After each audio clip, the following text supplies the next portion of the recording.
supposed to be the most competitive tax system of the whole South America. And we are here today on our channel, Tax Planning Internazionale.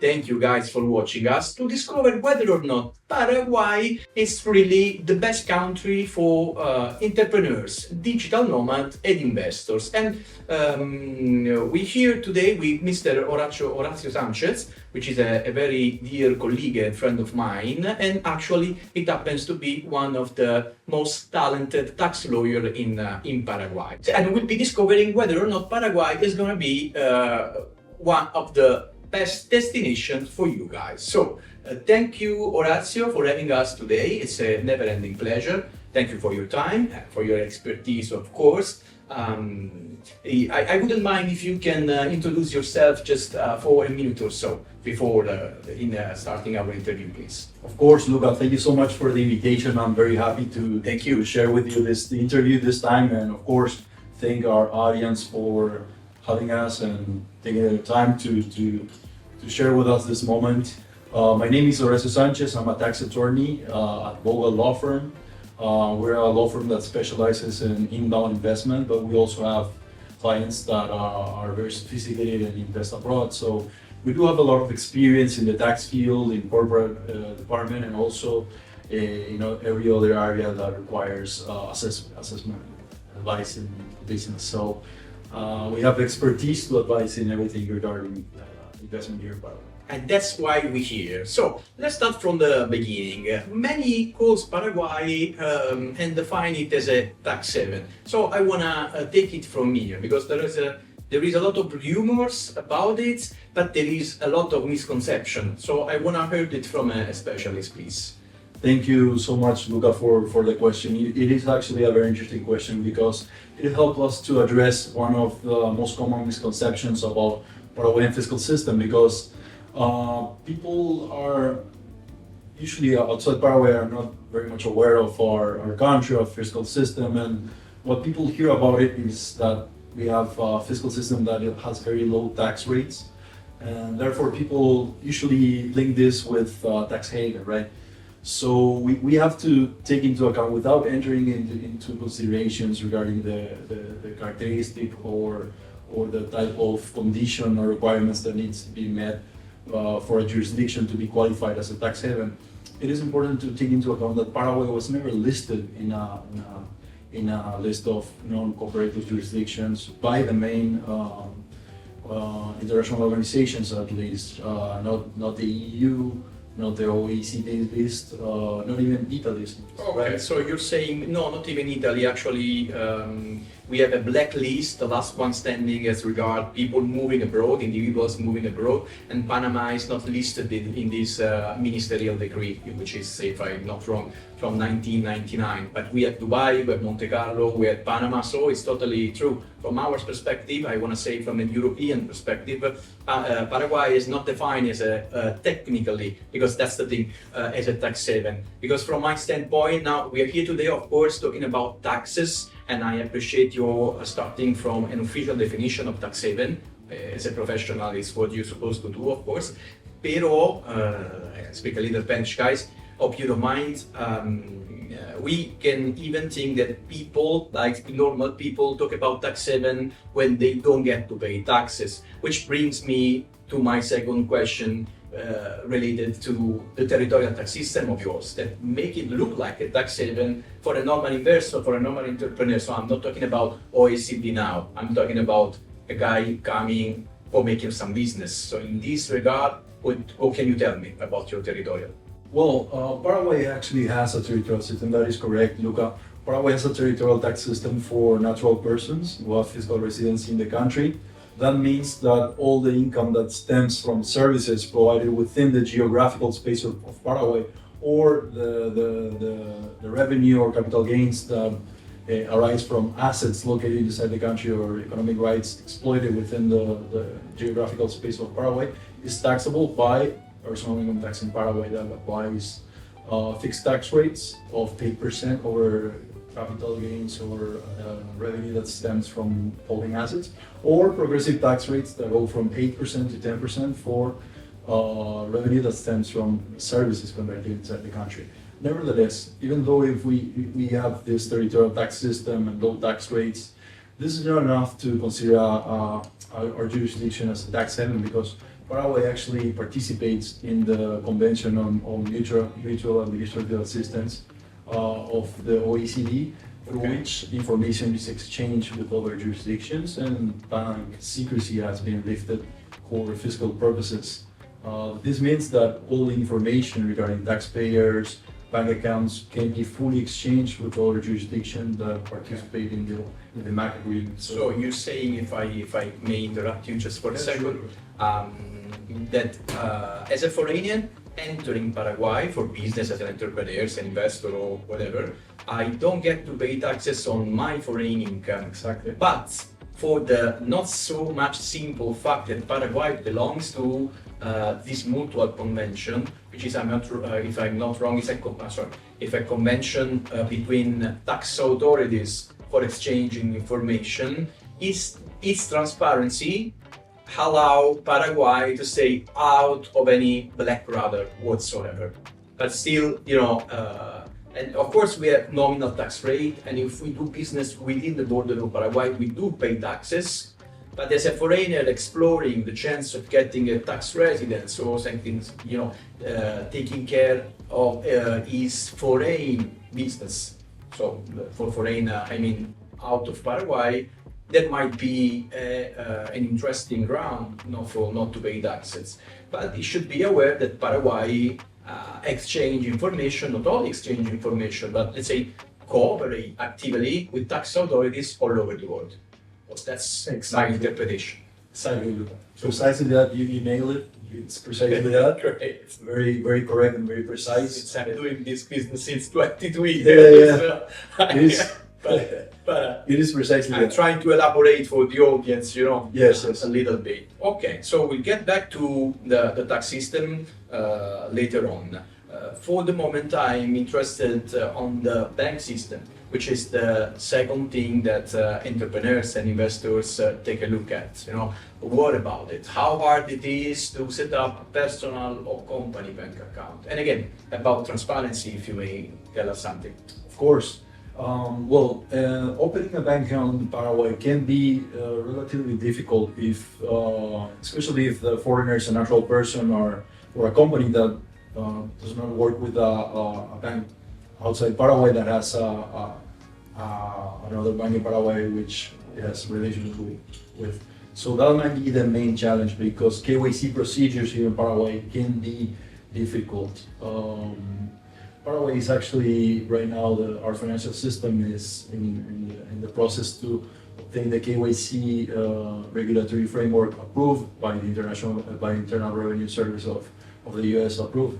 So the internal processes of the banks can be challenging or can take some time. So the advice is for foreigners or companies that want to operate in Paraguay to first check if the bank with which they operate outside Paraguay has a correspondency with another bank in Paraguay, and to see if that can smooth things up to open bank accounts here. Okay. It's a bit difficult. So let's say that as long as you are an entrepreneur and you have some previous background with banks, it makes easier to enter the country and talk with the banks.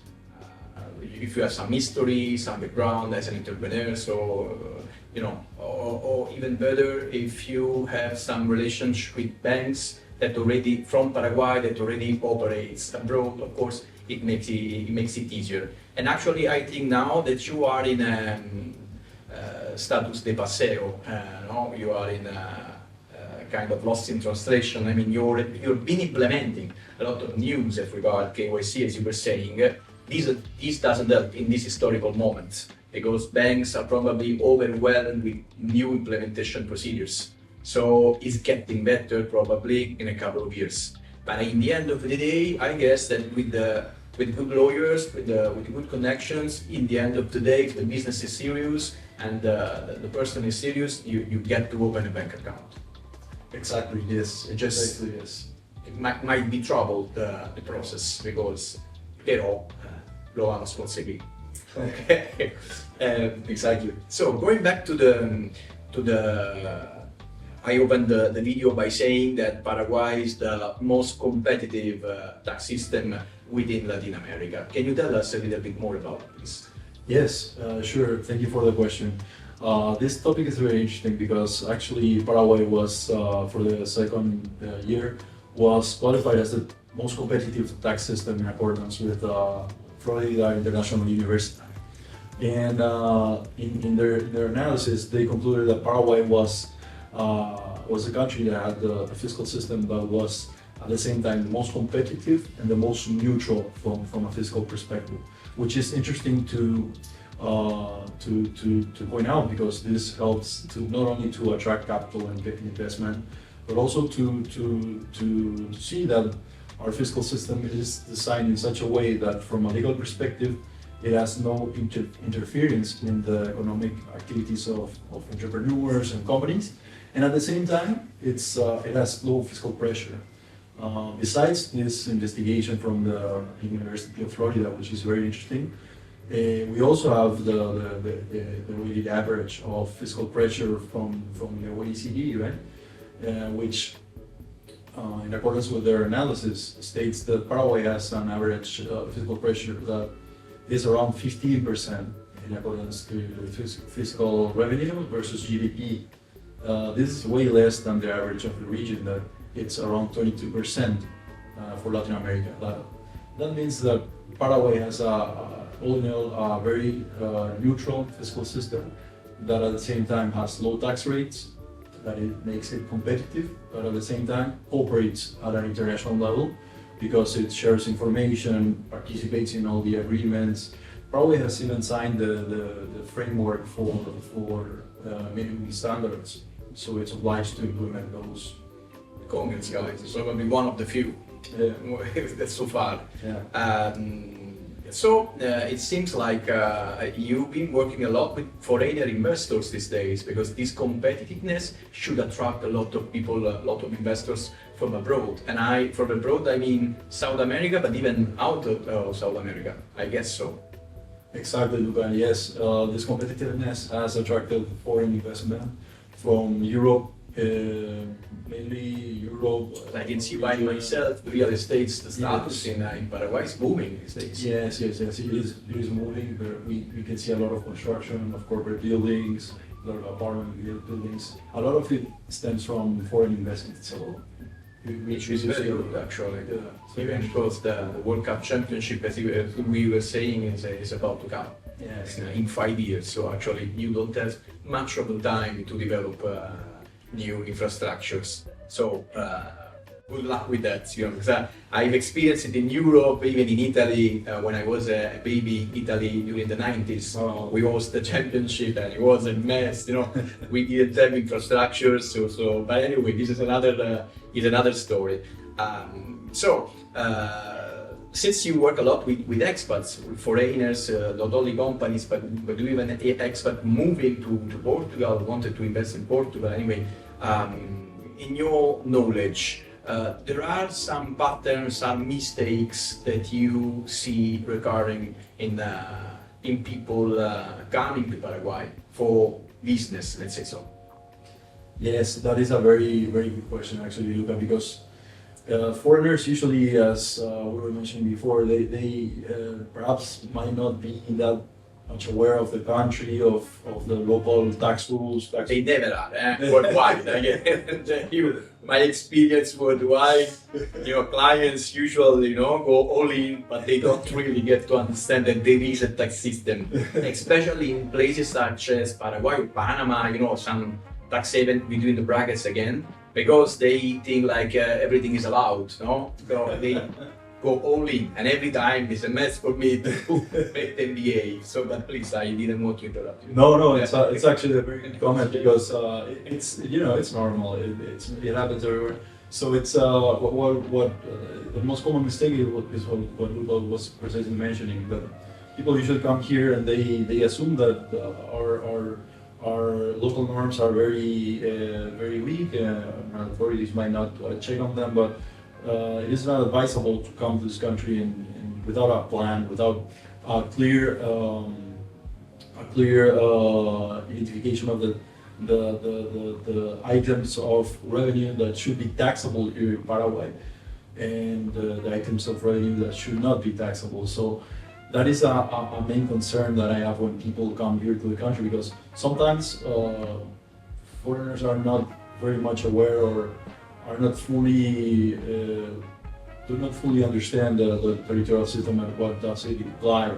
So it is very advisable to have a full understanding of how this functions and the type of revenue that they will obtain as fiscal residents in Paraguay to be fully aware of the fiscal consequences of.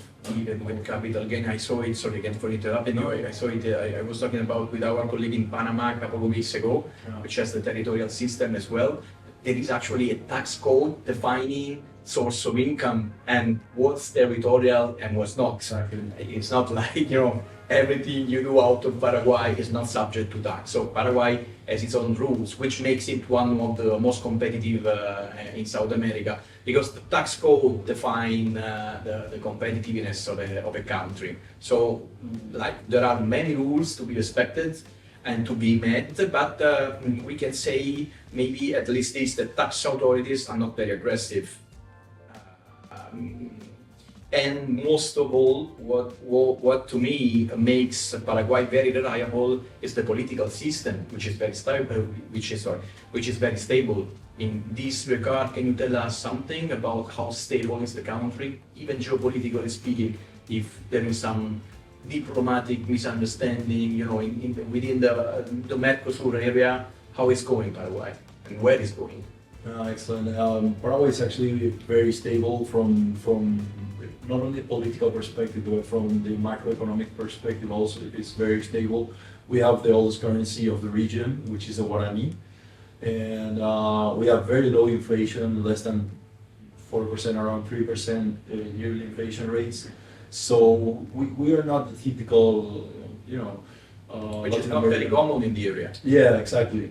We're very stable from the macro. Just a few meters from Argentina. Sorry again. Yes, that's sure.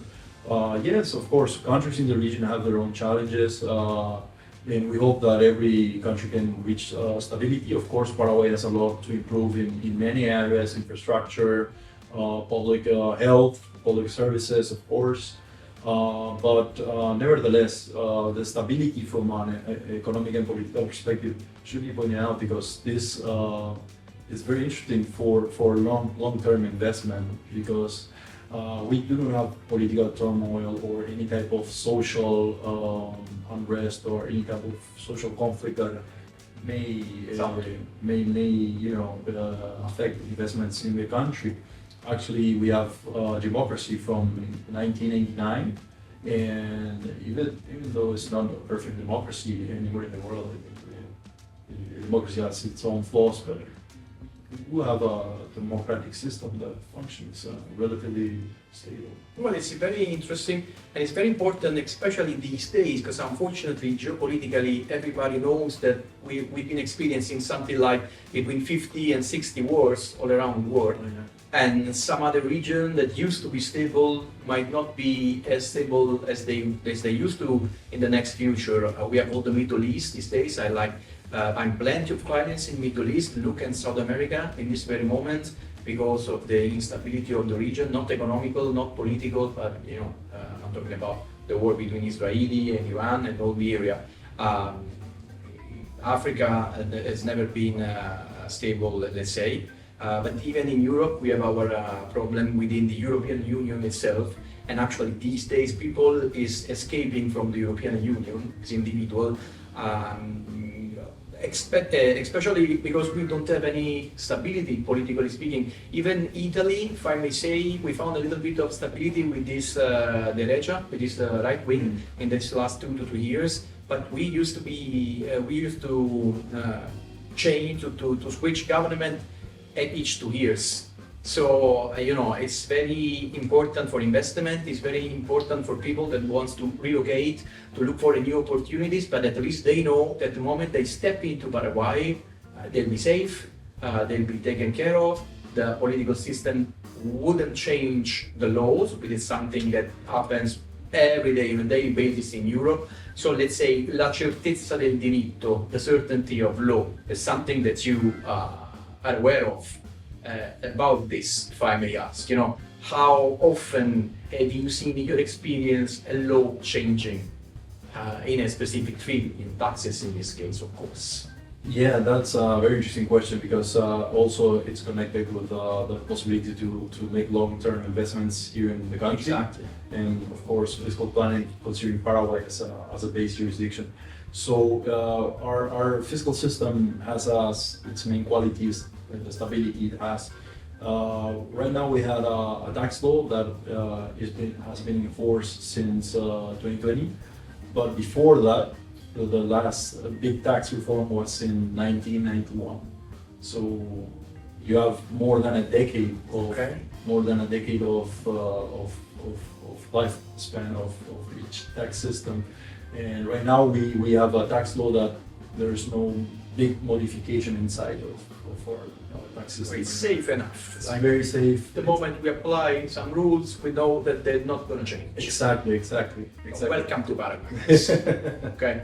So let's move to another topic, which is the crypto field. You know, I didn't have the chance already to talk with you about it actually, so I'm gonna take advantage out of our conversation to ask you more about what about crypto in Paraguay? How you treat it? Are they exempt?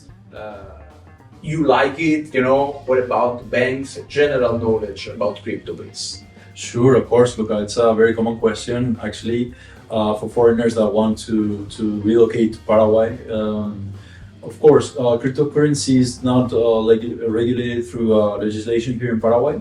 Nevertheless, we do have rulings from the tax authority through which the legal nature of cryptocurrency is briefly described, and of course, the tax treatment of it is also addressed.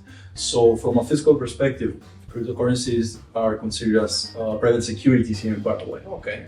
Thus, the exchange Within the law. it's not regulated. Okay. It's considered as private securities. Okay. Because they're not issued by an authorized entity that participates in our securities market. So it's a private security. Okay. Therefore, it is exempt from VAT when you transfer cryptocurrency.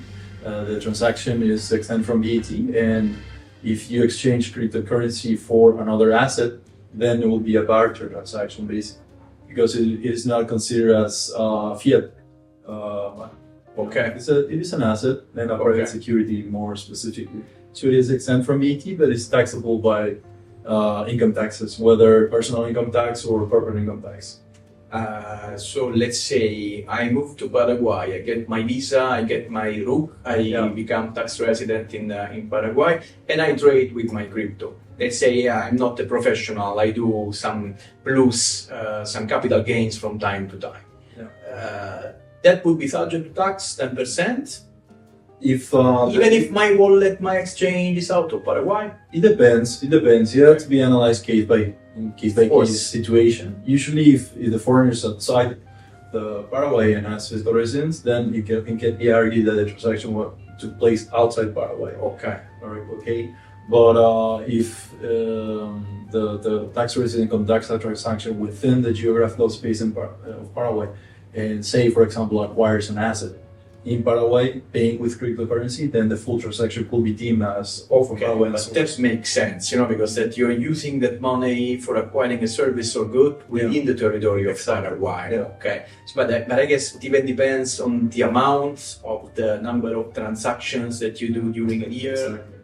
Exactly. So, okay. But let's say, generally speaking, there is a favorable environment to crypto. It's not seen as the enemy, as Europeans used to see it for a long time. Now it's getting better, but in Italy, for example, we tax it at 26%, the capital gain, and probably most likely from 2026 to 26% will go up to 33%, which financially is like the end of the world, it's an apocalypse, honestly. So it's not that bad in Paraguay. So even if there's going to be a 10% capital gain tax in Paraguay. Yes, of course. Well, from the personal income tax perspective, you have two types of rules. taxes that apply to capital gains, which are taxable only by an 8% flat rate. Okay, It's not even 10%; it's 8% flat rate. fair enough. But yeah, it depends on the transaction. You have to Okay. take into account what is being received. So it should be analyzed. This is what the tax lawyer is for. Okay. Exactly. And- Yes, but just to sum up, Paraguay does not have anything against cryptocurrency. Okay. Perhaps the banking system will ask a bit more of information if local banks are used for the transaction, but there are no. About KYC, AML, of course, Exactly. will be a bit tougher. Exactly, and local banks are not. Paraguay is not adhered to the CARF agreement, through which the revenue that stems from cryptocurrency is to be reported.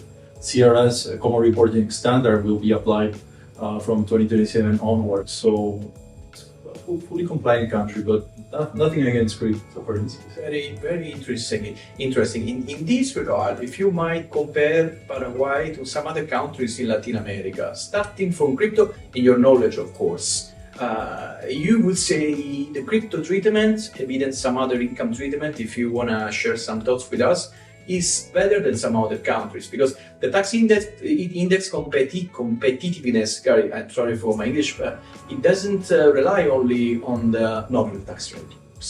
So, if you can tell us a little bit more about why and how Paraguay with crypto, and not only crypto, is supposed to be one of the best tax systems.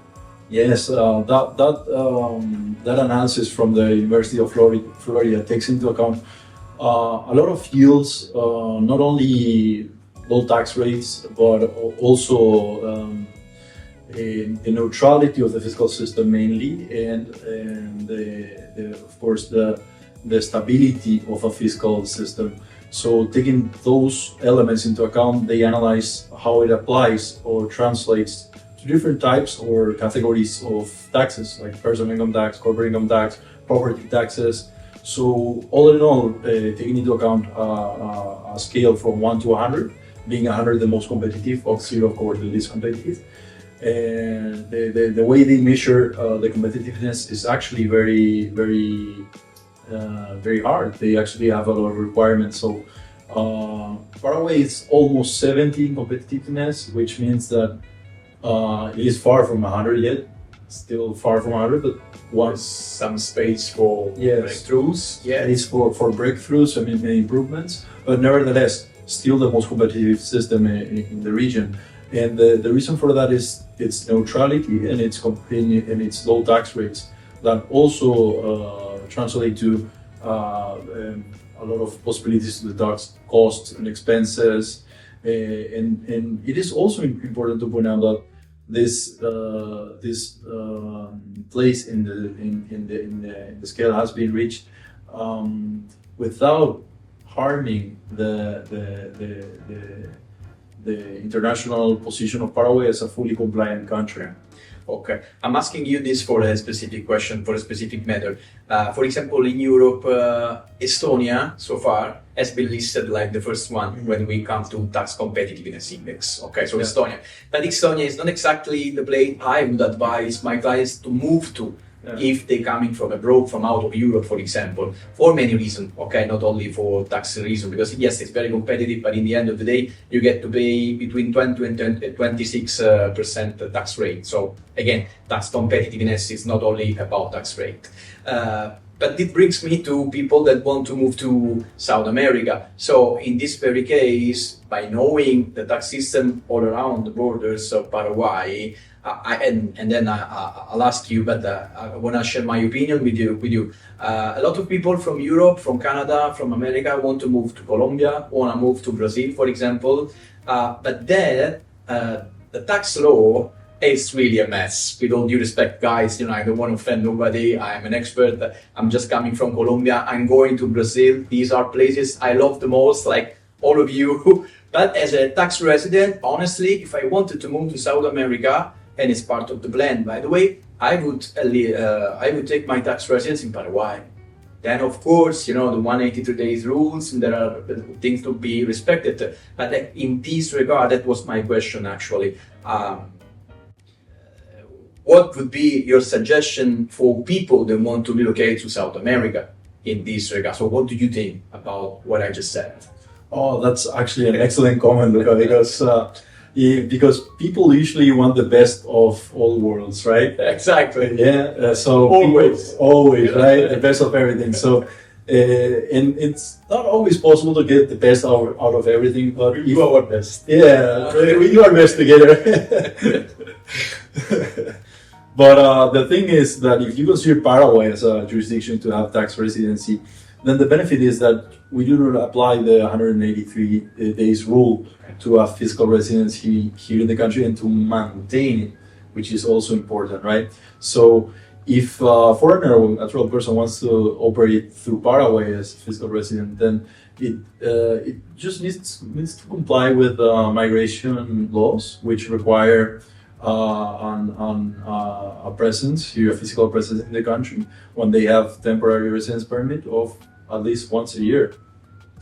That means that the foreigner that is using Paraguay for fiscal planning does not need to spend 6 months within the country, in the geographical space of the country, and allows to travel around the region if they enjoy South America, anywhere else in the world, as long as they come to Paraguay at least once a year. So that's the main benefit of it.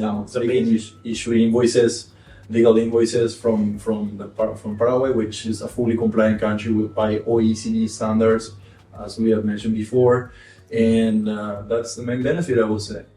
I would say that it sounds amazing for me. I'm not gonna translate better than this is words, because this is not a tax advice. It doesn't want to be a tax advice, just for us to be clear. But it seems like Paraguay has a lot to offer and more to come, probably. And that's what I would do. I'm getting the visa here in Paraguay, but I'm not tax resident in Paraguay. But this is the place where I would reach my tax residence in case I want to definitely move to South America, which is happening, by the way. I just want to share it with you in advance. I didn't even tell to my mom yet, but at least now you know. Okay, Orazio, look, I do thank you very much endlessly for your time and your support. I hope we provided you a clearer and a better picture of Paraguay. At least to me, your words were really like a treasury to me. I would suggest you to click the link in the description if you want to know more about Paraguay. You can even reach out straight to Orazio. And thank you again for watching us. I remember you to click like and subscribe to the channel. And what to say, Orazio, thank you for having me. Thank you, Luca. It was my pleasure. Never ending pleasure. See you in Lisbon on October, guys. We'll see us again, by the way. Thank you, everybody.